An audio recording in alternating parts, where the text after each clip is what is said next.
Hey there, welcome to day 97 of our our BU 365-day challenge to do one thing every day that improves us in some way. This segment of the challenge, we are focusing on our spiritual well-being, our spiritual health, our spiritual relationships, etc.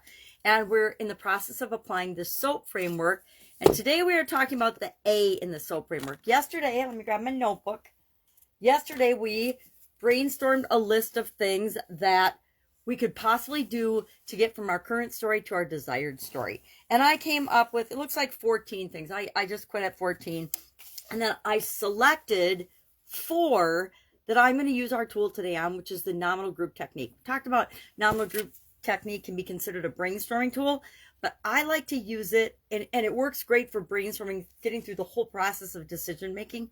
But I also like to use it to analyze alternatives and then select the one thing that I'm going to act on today. Our action item is going to be to think about, analyze the alternatives, and then pick one thing that we commit to take action on today. Why? Because nothing happens in our lives until we move, until we take some action, until we apply some effort and energy to move us toward what we want, right?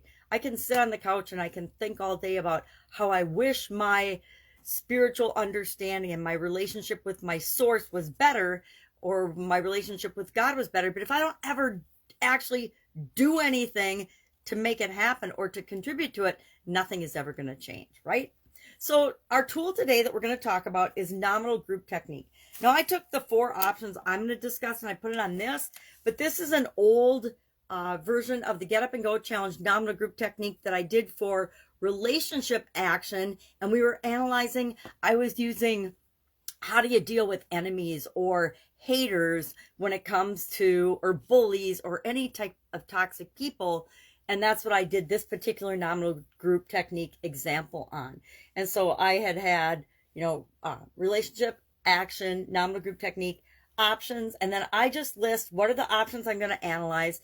And a lot of times with nominal group technique, you'll use it as a group, because it's called nominal group technique, a group analysis tool where everybody in the group gets to vote for their favorite option. And so they'll give the one they like the most the biggest weight, the biggest number. And you can do it where the number of people in the group become the number of votes people get.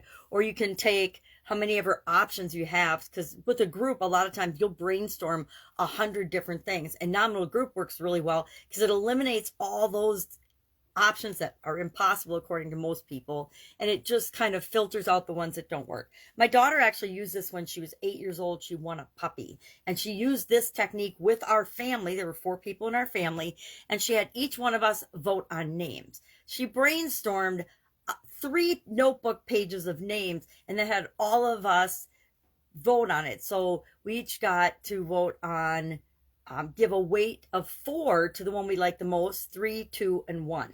Now, if you're doing this by yourself, instead of having different people, you can get different people to weigh in on it. Like I might ask, especially with respect to spiritual well-being, I might ask my mom to weigh in on what she would do if she were improving her relationship with God. I might ask my sister. One of my sisters is spiritual, not religious, not Catholic, interestingly enough. She took on her husband's religion when she got married and raised her son Lutheran instead of Catholic.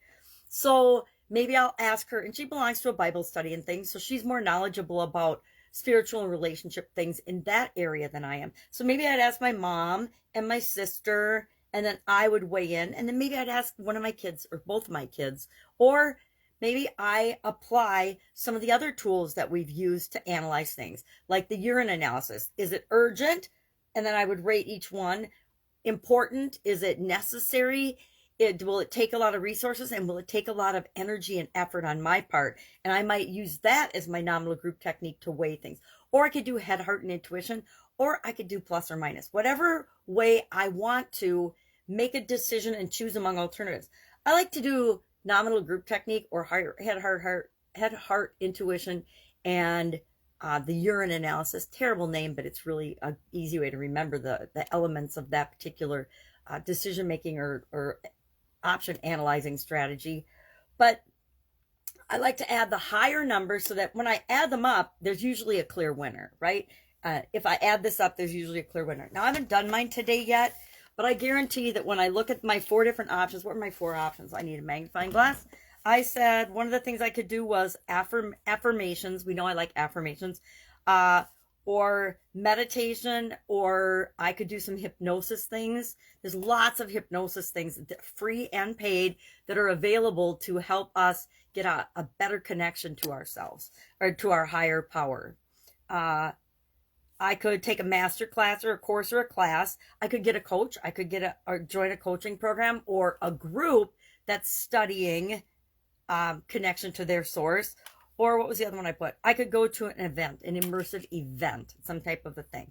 I always wanted to go to Nepal and hang out with the monks, but not sure that will ever happen. So I'm just going to do that. I'll weigh them out, and then I'm going to pick one thing that I'm going to take action on. So if I decide I'm going to do hypnosis or something, then the action I will take is I need to go find a hypnosis program to take action on today and listen to one hypnosis about my spirituality. Now that one might win because it's a super easy one to do, right? And I like to pick something that I can take action on immediately. So as soon as I decide I want to do something, I take action on that as quickly as I possibly can. Why?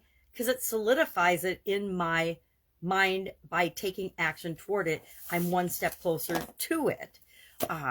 One of the things I learned, probably from Tony Robbins, but lots of coaches and lots of successful people will tell you that never leave. I think it's Tony Robbins that says, never leave the scene of a decision without taking action. Now, sometimes I leave the scene, but I usually at least write it down. Writing it down is taking action. That is one of those steps that sounds so simple that we don't always do it, but the vast majority of successful people do. As soon as they decide something or have an idea, they jot it down somewhere, or they find some way to write it down because they know that they're busy and life gets in the way and it's really easy to forget things.